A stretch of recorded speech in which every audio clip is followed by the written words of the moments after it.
हजारों ख्वाब दिखाने के बाद एक दिन उसने मुझे बड़ी बेरहमी से छोड़ दिया। मैं रोती रही, तड़पती रही, पर उसे इस बात से कोई फर्क नहीं पड़ा।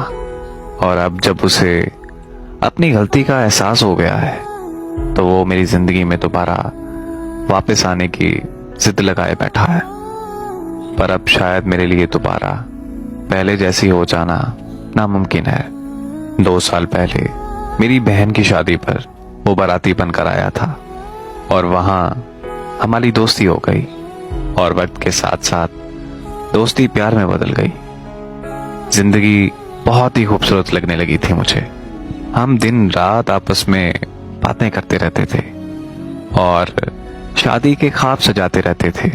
एक दिन उसकी बार बार कॉल आने लगी, लेकिन मैं अपनी फैमिली में बैठी थी तो मैं उसकी कॉल अटेंड नहीं कर पाई।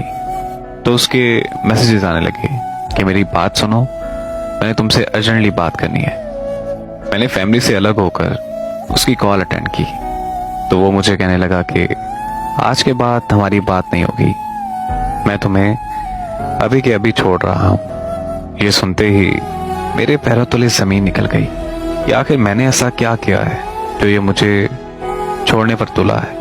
और जब मैंने उससे वजह पूछी तो मुझे कहने लगा कि तुमने मेरी बहन के बारे में रिश्तेदारों में गलत बोला है। मैंने उसे बहुत समझाने की कोशिश की कि मेरा यकीन करो यार कि मैंने ऐसा कुछ नहीं किया और मैं भला ऐसा क्यों करूंगी।